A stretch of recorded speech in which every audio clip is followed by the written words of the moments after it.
Maylene Catchpole in conversation with performers Bunmi Mujekwu and Toby Bakari. Maylene is sat on the left-hand side facing Bunmi and Toby, who are sat to the right-hand side of the screen. They are sitting on grey chairs in a theatre studio which is painted white. Maylene is a black British female with braided hair, wearing a royal blue top and black skirt. Bunmi is wearing a white top and cream trousers. Her hair is medium length brown. Bunmi's pronouns are she and her. Bunmi's ethnicity is black British. Toby is a black male with short black hair. He's wearing blue jeans and a blue woolly jumper. You were both in the original production of Gone Too Far. How would you describe the character that you played and their journey through the story? Well, I played the character of Yemi. How old was Yemi? I think he was 17. Such a long time ago. But yeah, he was a 17-year-old boy, and he was just single mother, only child, until he finds out that he has a brother in Nigeria. This brother comes and it's sort of a culture shock. Yemi was one who's kind of like an outsider. You know, he's not really allowed to be in with the in crowd, because the in crowd in his sort of environment was quite street. I mean, but that also made him quite defensive.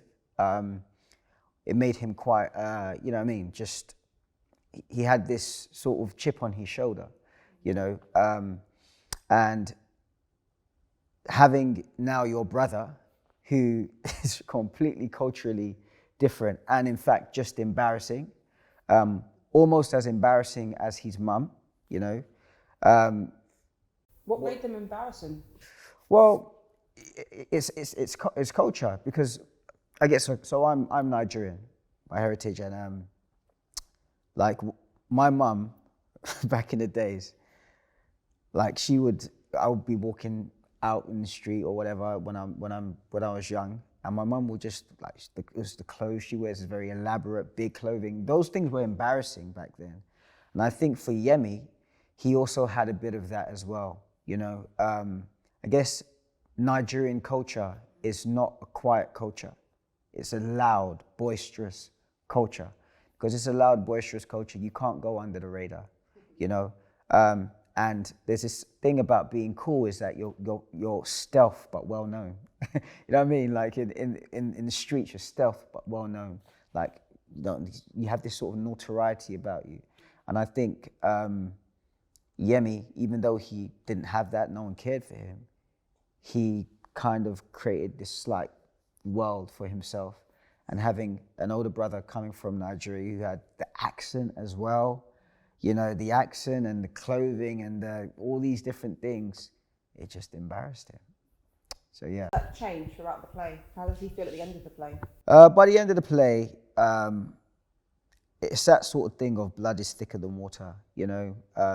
Like he realizes that, you know, he accepts his brother and realizes that his brother has his back, you know.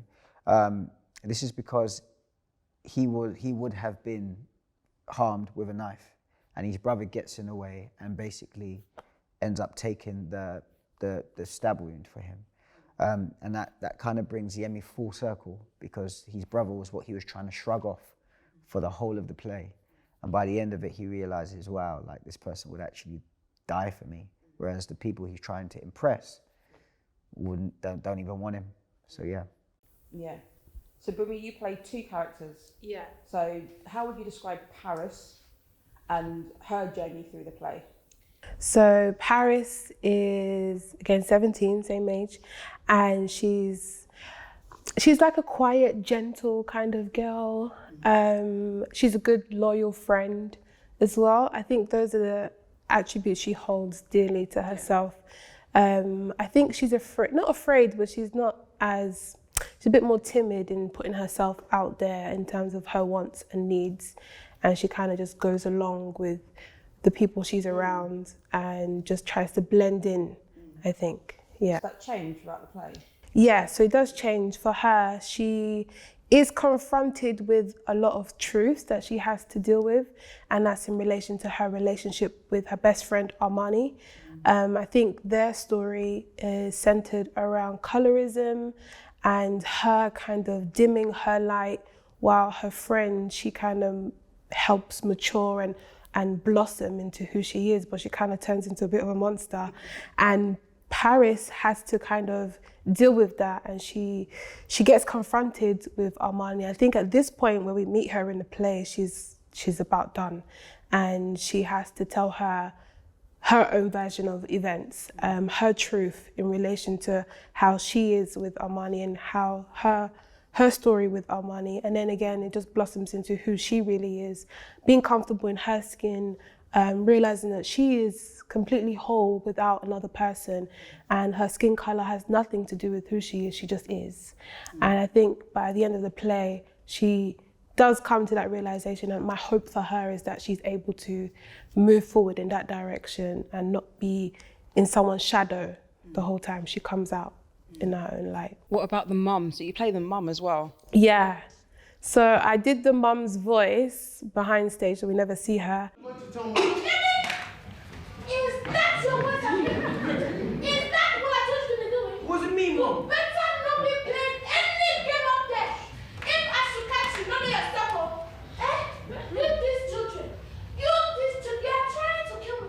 So I had to draw from inspiration, because I wouldn't say she's like my mom, because my mom's not like that, but I am like that for some reason.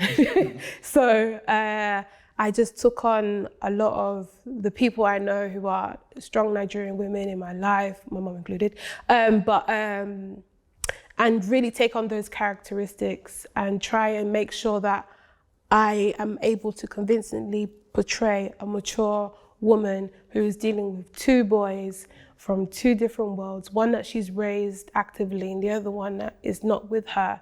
And she's also dealing with that along with everything else in her world. She's, our mums are always moving, always making things happen. So for me, I had to remember all those things and put it into her voice, because you never see her. So yeah, to this day, my grandma still calls me Mama Ikudaisi. So hopefully it worked. It leads into my next question. Vocality and accent play a huge part in the portrayal of the characters. Do you remember any warm-ups that you kind of had to prepare or go through in order to play these characters? Yes. We, in regards to vocal work, we had to do so much voice work. Especially myself, funny enough. I grew up I was born and bred in Hackney, and with my own tone and the way I used to speak was based off sort of my social setting. It's that sort of stealth thing again. So I remember, it's a bit embarrassing, but I remember being on the phone to like one of the young ladies that I'll be talking to, and I'll dim my voice down because my mum's in the next room. I'll be like, yeah, what's going on? You cool, yeah? You're right, yeah? And so I always have that tone. So coming onto a big stage and having to project, but still have a sort of like a vibe that it's discreet, was very, very difficult. What is with that accent? That one. You need to allow that because it don't sound good. I'm not in America, we're in England. Why are you doing my trainers on? Oh, I'm just wearing it. Don't you think it looks nice on me? See, I look fine. Okay, what are you about wearing my stuff? I'm just wearing it. Don't touch my stuff. We had quite a few voice coaches come in and take us through different techniques. I think one of them was Patsy Rosenberg, if you remember.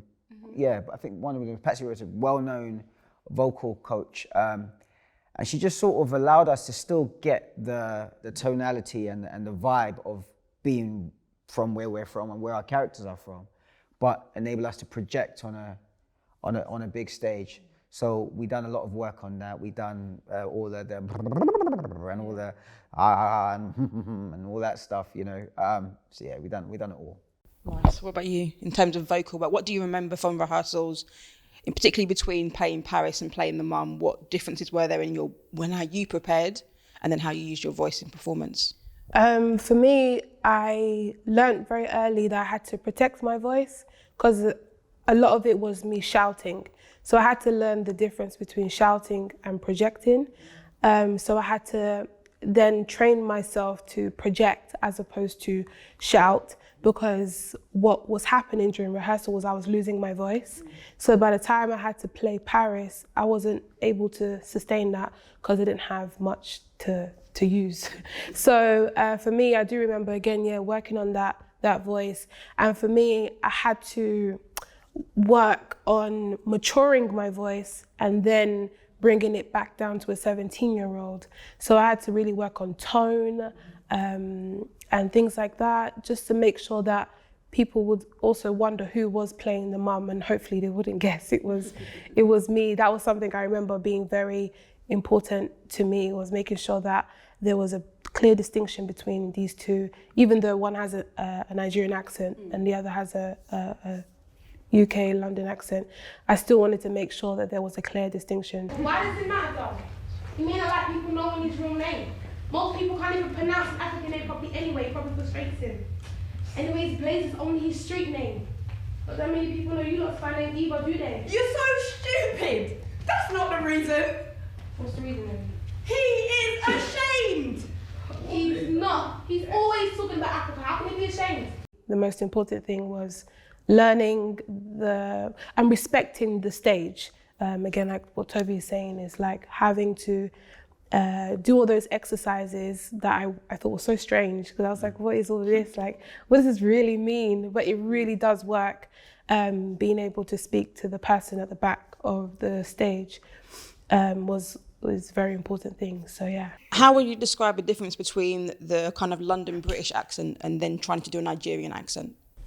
How did you kind of do the distinction between the two? How did you prepare your voice? What did you have to do to then give those two distinct characters? Yeah, do you know what? I don't know, because that Nigerian accent is dear, so it's not very hard for me to access it. But I wanted to make sure where I was speaking Yoruba, I had to make sure that was authentic. So I was asking my parents to speak Yoruba to me in the house so I can pick it clearly, because it was always important for me that anybody could be in the audience, and I want them to know that, okay, this is represented well, as opposed to them thinking, oh, that doesn't really sound right. So I was very dedicated to making sure that, again, it's just making sure there's a clear difference between the two. So I really was going in and making sure in the house there was only Yoruba in the house, and when I was playing Paris, I wanted to make sure my voice was a lot softer, so that when she had her moment, when she was coming out of herself, I wanted her voice to be stronger, and for her to be testing her voice to see how much stronger she can get as she's telling her confronting her friend. So those were the things that were important to me, and I remember I had to work on those things. Bijan was very on me about that, was making sure there's a build and my voice goes somewhere, as opposed to me just starting at 10 in regards to the mum, because she's already up there. So I still had to build it. What advice would you give to performers approaching some of the language in this text who are not familiar with the culture? I would say that there's a few ways. So it's like, if it's completely a world removed from your own, then just do your research as a performer. So as an actor, it starts with the story and who these people are.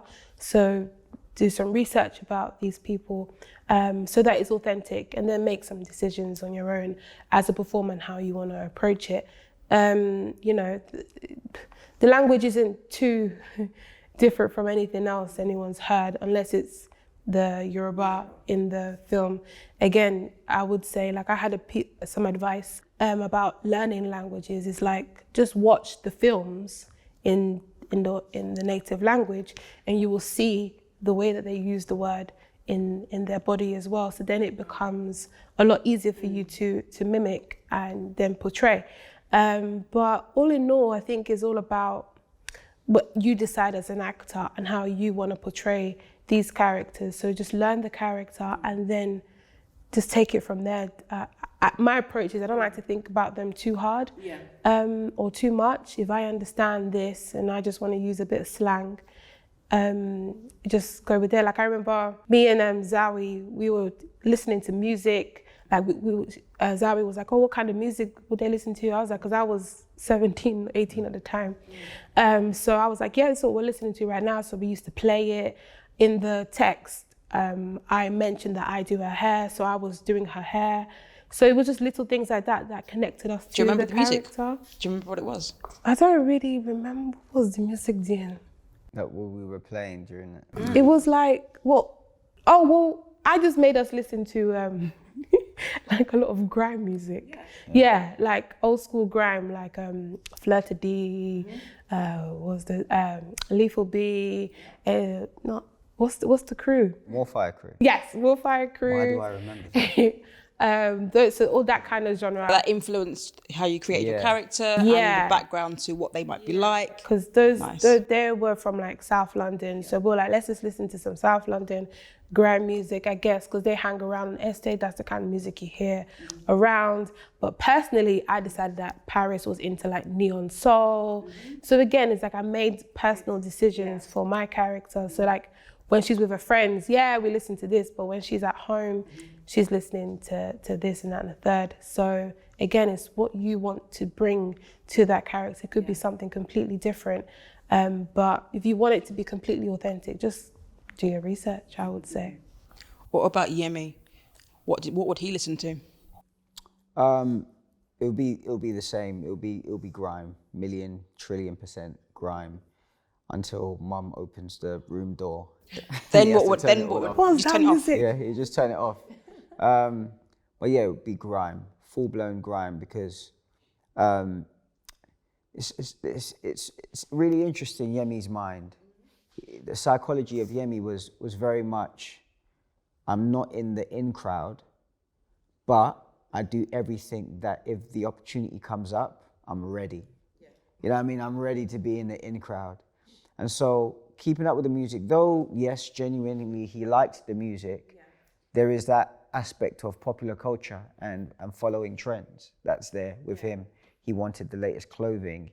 He protects his trainers. All that stuff, it's there, you know what I mean? And this is the reason why his brother coming into the picture messes up the sort of journey he was on, messes up his plan to eventually be the guy.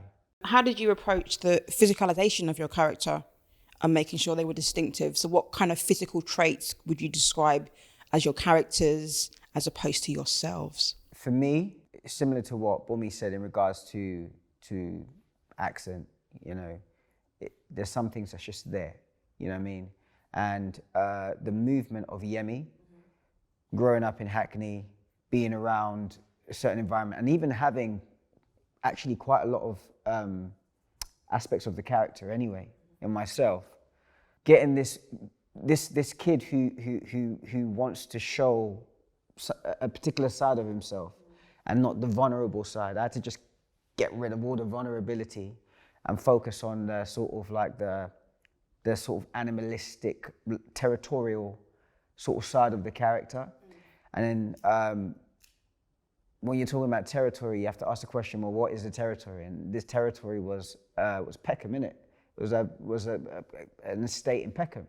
And so the byproduct of that is you're gonna have certain gangs, you're gonna have all sorts of people there.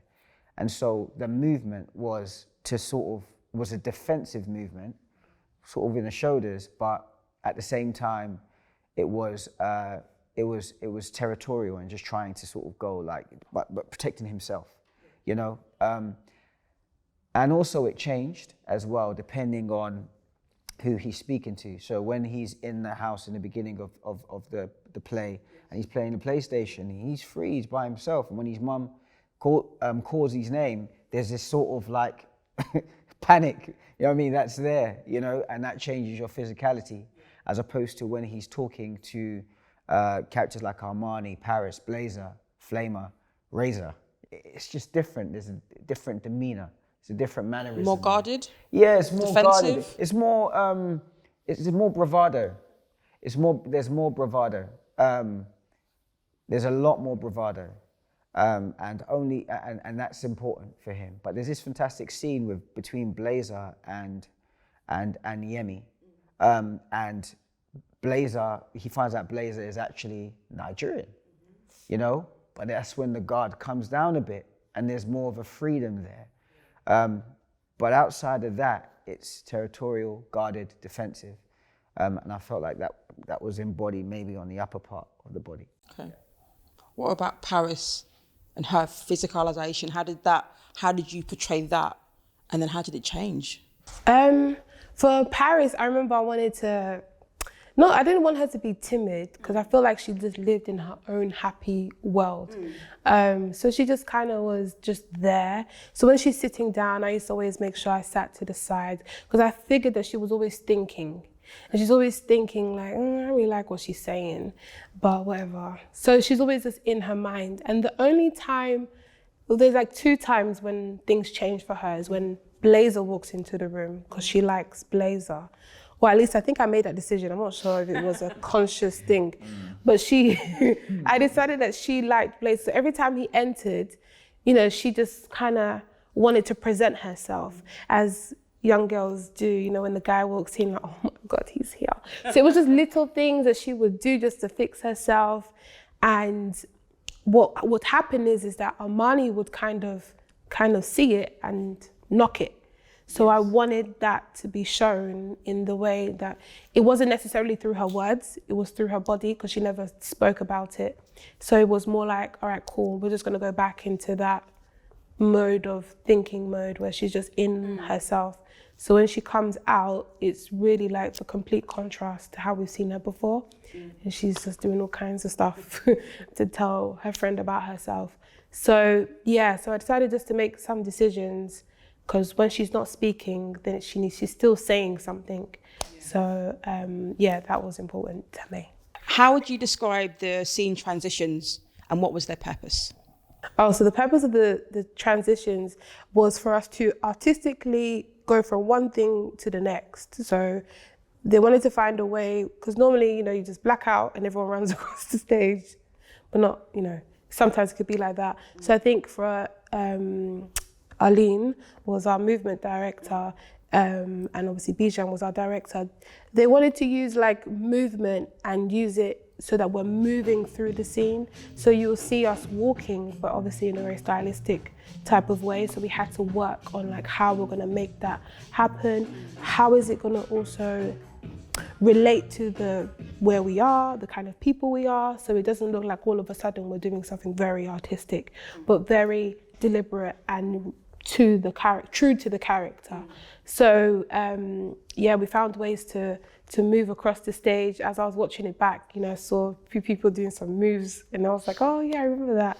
So it was, I enjoyed it. And I remember because I'm not, you know, I can do them all, but just the dances, I'm a bit, So I was very adamant on very learning how to do this. And I really enjoyed these transitions and doing it that way, because before then it was just drama at school. So I was like, oh, this is how it's supposed to be done. And, you know, I was really looking forward to it. And I think it added to the beauty of the play as well. It didn't feel like, oh, the scene is changing. It felt like it was part of the play. Like now we're moving and now we've arrived here. That's how it felt. Yeah. Yeah, and the music that was played, you know, again, we had the grime music over a lot of the transitions, and that just allowed the audience to fast track into the world of these characters just quickly. And even the way the play ended, I can't remember, it was conga, so... I think it was the second time. Oh, was that the second time? That was the second time, yeah. Okay, my bad. Yeah, but we played all sorts of music in order to even... The first one was gigs. Was it gigs? Were you talking? Yeah. Yeah. So yeah, now we used to we're proper, like the music was such a big part to sort of establish the world of these characters. And that's how the transitions were. Do you remember what kind of things in terms of costume they would wear and how they differed? Oh, I remember very distinctively was the hairstyle. Okay. So back in the day, it was all about the swoop. which people are still doing now with the baby hairs, but it was the fan. So you had to like fan, it was like that pineapple thing, and then the 2 bubbles at the back. So that was the thing that I remember doing. And yeah, so those were the things that for me, which was important. Costume, I think, yeah, it was just whatever she felt comfortable in. I remember she was wearing white with a little crop and jeans, just your everyday, but it was always about the hair.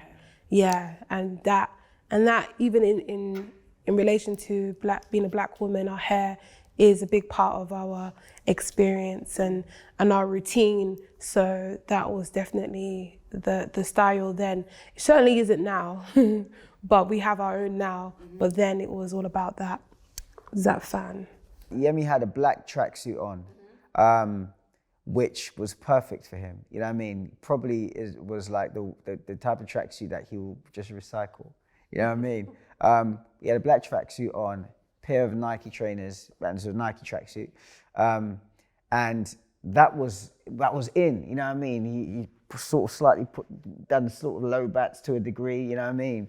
But then his brother comes, and the difference between his brother's clothing was it was very baggy, and it's interesting because, like, I guess in Nigeria, they're more, it seems anyway, that they're more inclined to have an Americanized influence more than a UK influence. And because of that American influence, Ikudaisi, his older brother, thought that he was cool, thought that he's the guy. You know what I mean? He has a slight American twang as opposed to going to a British twang. And I think that was a good difference between the 2 brothers. And I also think something about, like, I know this is off topic with the question, but something about Yemi is that there is no father figure there. And I think that is a very, very big thing for him. It's about who does he look up to next? You know what I mean?